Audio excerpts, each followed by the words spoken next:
It's been a roller coaster, but you stayed. And now I'm taking over for the day. 'Cause I can be what you wanna be. And I can feel, but you laugh at me. Take me to a place I'm calling for. Open up the doors I'm knocking on. I'm losing control. Be the one to leave my fantasy. Show you crave your hands all over me. No, I'll never let go.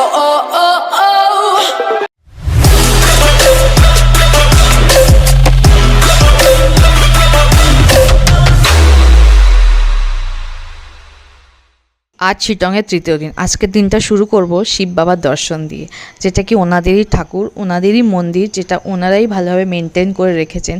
বলতে পারো ওদেরই ঠাকুর মন্দির এটা।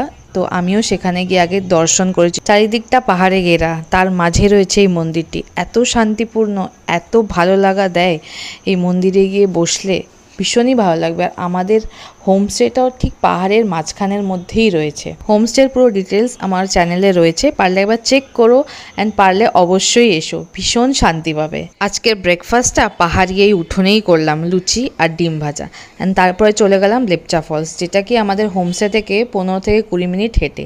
তো আমাকে guide হিসেবে নিয়ে গেছিলো ওখানকার হোমস্টের ওনারেরই শালাবাবু। তো উনি আমাকে গাইড করে নিয়ে গেছেন। যেহেতু আমি একা গেছি, তাই আমাকে গাইড করার জন্য তো কাউকে চাই।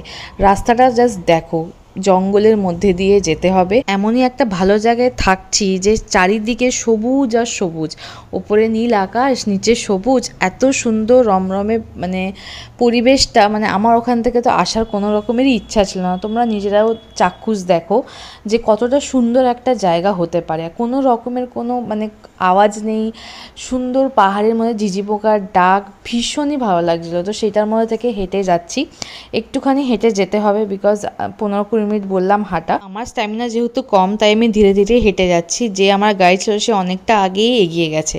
আমি ধীরে ধীরে হেঁটে যাচ্ছি, ভিডিও করতে করতে যাচ্ছি। তো বয়স্কদের নিয়ে তোমরা যেতেই পারো, বাট সবার স্ট্যামিনা তো আলাদা। আমার স্ট্যামিনা আর বাকিদের স্ট্যামিনা তো এক নয়। আমার থেকে অনেক বয়স্করা আরও অনেক স্ট্যামিনা রাখে। नमस्कार मैडम, आप लोग कलकत्ता से ना? हाँ हाँ, आप लोग का सबको प्रणाम।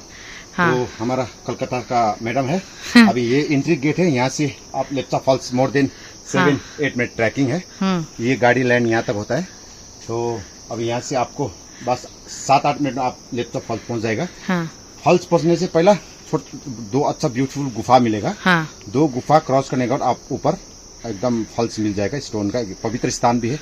आपको उधर जाके आप सब नज़ारा ले सकते हैं, एंजॉय कर सकते हैं। Thank you. এরপরে শুরু হবে পাহাড়ি ট্রেক করার রাস্তা। তো তার আগে তাই জন্য নিয়ে নিলাম লাঠি, আর আমার আরেকটা গাইডও আমার সাথে জুড়ে গেল। আমাকে না কাউকে হেল্প করতে বলতে হয়নি, জানো তো, সবাই নিজে থেকেই এসছে আমাকে হেল্প করার জন্য। এই জন্যই বলে ভগবান নিজে আসতে না পারলেও কাউকে না কাউকে দূত হিসেবে নিশ্চয়ই পাঠায়। ঠিক সেরকম উনি একজন। উনিও আমাকে গাইড করে করে রাস্তা দেখিয়ে রেখে, বিকজ উনি ওখানকার লোকাল। তো তোমরাও গেলে ওনাকে তোমরা পাবে। ইভেন ভীষণ ভালো একজন গাইড। ওনাকে কোনো রকম টাকা তোমরা নিজের ইচ্ছা মতন দিতে পারবে, ওনার কোনো ডিমান্ড নেই। তুমি না দিলেও ও একবারও চাইতেও আসবে না। তাও আমি খুশি করে ওনাকে 50 রুপিস দিয়েছিলাম। ইভেন উনি আমাকে রাস্তায় আস্তে আস্তে গাছ থেকে অনেক ফুলও পেরে দিয়েছেন। এই দেখো, রাস্তাঘাটে যেতে যেতে তোমার সাথে কথা বলতে বলতে আমি জায়গাগুলো ডিটেলস দিতেই ভুলে যাচ্ছি। লেপচা ফলস যাওয়ার আগে তোমাদেরকে এরকম রাস্তা দিয়ে পেরাতে হবে, আর এরকম একটা ছোট্ট সাঁকোও পড়বে, যেটাকে তোমাদেরকে ক্রস করে যেতে হবে। ভীষণই অ্যাডভেঞ্চারাস জায়গাটা ছিল, অ্যান্ড ততটাই ভালো ছিল। মানে আমি জায়গায় জায়গায় গিয়ে মাঝখানে গিয়ে দাঁড়িয়ে পড়ছিলাম just to enjoy that nature. এতই ভালো ছিল জায়গাগুলো, আমি জাস্ট বলার না। আর ওপরে ওঠার পর জাস্ট ওয়ার্থ ইট মনে হলো। এতটা ট্রেক করে কষ্ট করে ওপরে উঠে আসলাম, সেটা জাস্ট ওয়ার্থ ইট মনে হলো। এত সুন্দর ঝর্ণা ছিল না, আমি কী বলবো। হ্যাঁ, বৃষ্টির সময় হলে আরও ভালো ঝর্ণা পেতে পারে, তোমরা স্নানও করতে পারতে, বাট বৃষ্টির সময় নয় বলে অতটা ভালো জল ছিল না। বাট স্টিল যেটুকু ছিল সেটুকুতেই অনেক আনন্দ পেয়েছি আর অনেক ভালো লাগা পেয়েছি। এবার সময় হয়েছে নিচে নেমে আসা। এই রাস্তা ধরেই তোমাদেরকে আবার নিচে নেমে আসতে হবে। তোমরা হেঁটেও যেতে পারো, গাড়ি করেও যেতে পারো। যেহেতু আমার হোমস্টের কাছেই একদম ছিল, মানে হোমস্টের পাড়ারই একটা জায়গা তোমরা বলতে পারো, তো আমি হেঁটেই চলে এসছিলাম। যারা দূর থেকে তারা অনেকে গাড়ি করে চলে আসে। তো আমি আবার বাড়ি মানে আমাদের হোমস্টেতে রিটার্ন আসি, লাঞ্চ করি সেম বাইরের পাহাড়ি বাগানে বসে লাঞ্চ করে তারপর আবার বিকালবেলা বেরিয়ে পড়ি যোগীঘাট দেখার জন্য। যোগীঘাটও সেম আমাদের হোমস্টে থেকে 15-20 মিনিট দূরেই ছিল। লেপচা ফলসটা ছিল ওপরের দিকে আর যোগীঘাটটা হচ্ছে নিচের দিকে। তো আমি নিচের দিকে এখন হেঁটে যাচ্ছি। লেপচা ফলস কভার করতে আমার 3 থেকে 4 ঘন্টা তো লেগেইছে। তোমরা তোমাদের মতন সময় নিয়ে যেতে পারো, যে যত ফটো ভিডিও কম তুলবে বা যার যত স্ট্যামিনা ভালো তার সেরকম সময় লাগবে। আমার একটু বেশি সময় লেগেছে বিকজ আমি ফটো ভিডিও অনেক তুলেছি, মাঝখানে অনেকবার দাঁড়িয়ে গেছি, তো আমার একটু টাইম লেগেছে। আর তারপরে যোগীঘাট যে আসলাম, যোগীঘাটেরও টাইম মোটামুটি ওই 1.5 থেকে 2 ঘন্টার মধ্যে হয়ে গেছিলো। যোগীঘাটের এই ব্রিজটা রিসেন্ট তৈরি করা ছিল, আগে এই ব্রিজটা ছিল না। এই ব্রিজটা করা হয়েছে মেনলি গাড়ি যাতায়াত যাতে করতে পারে তাই জন্য। আর আগে ছিল এই রকম বাঁশের ব্রিজ, যেটা দিয়ে শুধু মানুষ যাতায়াত করতে পারতো, বাট গাড়ি যাতায়াত করতে পারতো না, তাদেরকে অনেকটা ঘুরে যাতায়াত করতে হতো, তার জন্যই এই ব্রিজটা করা। আর নিচে রয়েছে এরকম সুন্দর একটা নদী বয়ে যাচ্ছে, নদীটির নাম হলো গিয়ে তিস্তা। ভীষণই সুন্দর একটা জায়গা, ফটো তোলা ভিডিও তোলার জন্য খুবই ভালো। তোমরা হাতে টাইম নিয়ে এই দিনগুলোকে এনজয় করো, এই জায়গাগুলোকে ভালোভাবে এক্সপ্লোর করো। আমি তো সেটাই করেছি, তোমাদেরকেও সাজেস্ট করবো সেটাই করো, বিকজ এই জায়গাটা ভীষণই ভালো।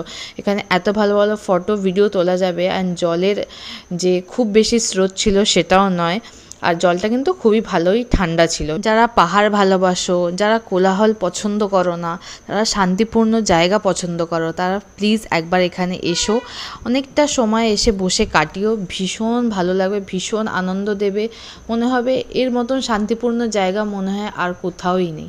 আমি একা একাই অনেকটা সময় ওখানে বসে কাটিয়েছি। অ্যান্ড বাড়ি ফিরে সন্ধ্যেবেলায় ছিল পকোড়া, অ্যান্ড রাত্রেবেলা ছিল চিকেন মোমো, যেটা আমার লাস্ট ডিনার এখানে, তাই জন্য স্পেশালি ওরা বাড়িতে বানিয়েছিল। সাথে বনফায়ার তো থাকবেই বিকজ প্রচণ্ডই ঠান্ডা ছিল। শেষ পাতে মিষ্টি মুখ দিয়ে মিষ্টিভাবে ব্লগটাকে এন্ড করলাম।